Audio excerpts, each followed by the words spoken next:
curieux, eh bien, je suis très content de vous retrouver aujourd'hui pour une petite vidéo. Ce sera une vidéo très courte. Ben oui, aujourd'hui on va vous présenter un produit qui n'est pas un produit haut de gamme parce que sur la chaîne on n'aime pas forcément faire de l'élitisme et on aime bien montrer des produits du moins cher au plus cher. Et souvent ben, on veut faire des petits cadeaux aux enfants, à la famille, etc. Et ben voilà, on vous a fait venir aujourd'hui un petit engin radio commandé, un ATV avec un budget light, comme d'hab, une trentaine d'euros, 32 euros sur Amazon, frais de port compris, livrable si vous êtes en Prime, dès demain. Voilà, donc ce qu'on va faire, c'est qu'on va faire un unboxing, on va regarder un petit peu ce qu'il y a dedans, et on ira directement rouler après avec ce petit engin pour voir ce qu'il vaut, parce que c'est uniquement pour ça qu'on l'a fait venir. Alors, sur la boîte, qu'est-ce qu'on voit? Tout d'abord, première chose, il existe en 3 couleurs. Malheureusement, la couleur, vous n'allez pas la choisir.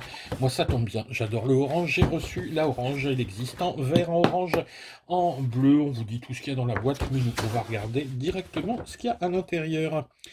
Allez, c'est parti. On va regarder ça. Hop. Tac. On va bouger ça. Alors, qu'est-ce qu'on a là-dedans, évidemment? Une notice dans des langues exotiques, de l'allemand, de l'allemand, de l'allemand. D'accord, super, de l'allemand. Alors ça, par contre, chez Amazon, vous êtes bien gentil. Vous vendez en France, vous faites des notices françaises, vous nous faites payer la TVA, on paye tout plein pot. Donc, eh ben, vous respectez les lois françaises. Vous nous faites à l'avenir une petite notice en français. C'est obligatoire quand on commande en Chine et que bon, on fait des économies, on dit rien, mais là, on a le droit de râler. Alors, on va. Hop, alors qu'est-ce que c'est voilà, des petits colliers. On va hop, enlever ça.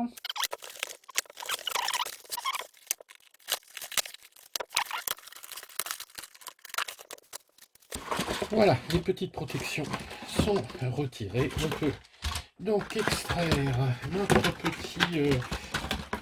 notre petit ATV, retirer hop, un peu en force la radio, se débarrasser du carton. Voilà. Alors, on a une petite boîte ici. On va regarder ce qu'on a là-dedans. Alors, qu'est-ce qu'on a? On a une petite batterie ici, c'est du, oh là là, du NICD, c'est même pas du NIMH, 3,6 volts, bah oui, ça va être difficile à remplacer par de la lipo. Ouais, une lipo 1S, 350 milli, mais j'ai peur que c'est du mal à tenir le coup. Bon, on va voir ce que ça donne déjà avec ça.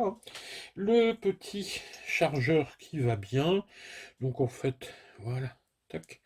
Ça se branche dessus, comme d'hab, vous branchez ça sur sur un chargeur de téléphone, le petit tournevis pour ouvrir.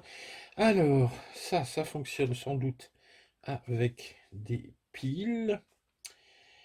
Alors là, il y a une bizarrerie, effectivement, j'avais lu ça. Il n'y a pas d'interrupteur on-off.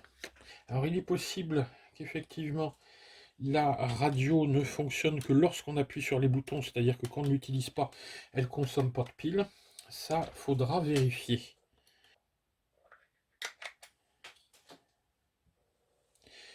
Voilà, c'est deux piles LR6 à l'intérieur. Je vais chercher ça et on va les mettre. Deux petites LR6. Hop, on referme. Bon, je remettrai la vis après.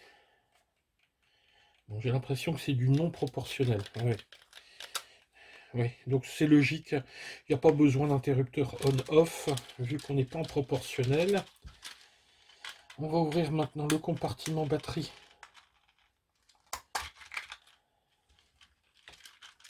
Voilà, dans le petit compartiment batterie dans lequel on va venir mettre notre batterie. La voilà. Tac. Voilà. Faut trouver la position. Voilà. Là, ça doit être bon. On va remettre ça comme ça. Tac. Bon, pareil, la vis. Je la visserai ensuite. Alors, on va tester pour voir si ça fonctionne. Ah oui, ça fonctionne. Donc, on a un entraînement, là, visiblement, qui se fait uniquement par les roues arrière. C'est curieux. Ah oui, d'accord, j'ai compris. J'ai compris. Donc, à l'avant, ici, on a un petit moteur qui va tout simplement entraîner la direction. Voilà. Alors, ça n'est pas proportionnel, donc c'est soit gauche, soit droite, mais honnêtement, sur ce genre de modèle, pour avoir essayé, c'est nettement suffisant. Et on a ici marche avant, marche arrière. Voilà.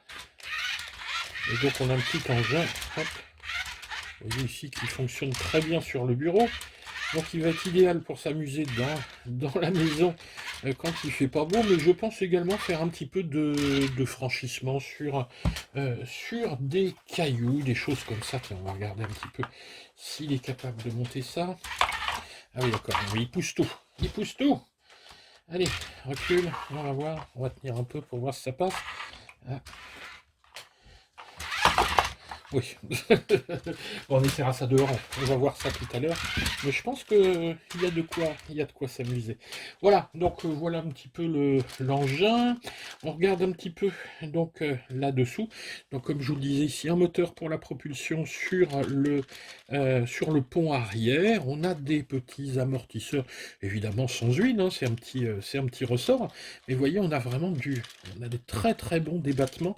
Donc je pense que dans le franchissement, ça va être rigolo. Alors bien sûr, on est sur un petit modèle d'une trentaine d'euros ici, qui s'adresse plutôt aux enfants. Donc il est donné à partir de 6 ans, je crois. Mais pour initier les enfants à la RC, c'est vraiment le genre de modèle idéal. Alors pourquoi faut passer pour les enfants à ce genre de modèle avant? Tout simplement pour apprendre les inversions, c'est-à-dire quand on est de face, quand je tourne à droite, il va à droite, mais la droite de la machine, c'est-à-dire à votre gauche. Donc, et pareil dans l'autre sens, c'est ce qu'on va appeler les inversions de face. Ça, le cerveau s'y habitue très très vite, mais quand on débute, il faut s'y mettre. Et quand on est petit, c'est pas forcément très très simple. Enfin bon, en général pour les petits c'est très simple. C'est pour nous les vieux que c'est compliqué quand on commence. On fait des inversions. Les plus jeunes, eux, n'en font pas. Leur cerveau sont des éponges et ils fonctionnent très très bien. Voilà. Un petit produit qui a l'air sympa. Bon, on va quand même aller l'essayer un petit peu dehors. Allez, on y va les gars. Bon on se retrouve dehors, mais je vous garantis ça ne va pas durer longtemps parce qu'il fait moins 2000 au moins, en tout cas pour un Normand. Vous savez qu'en dessous de 12 degrés, nous on congèle, c'est dans le sang, on n'y peut rien. Donc voilà, je suis équipé grand froid pour vous faire une petite démonstration de cette ATV. Allez, on va vite rouler.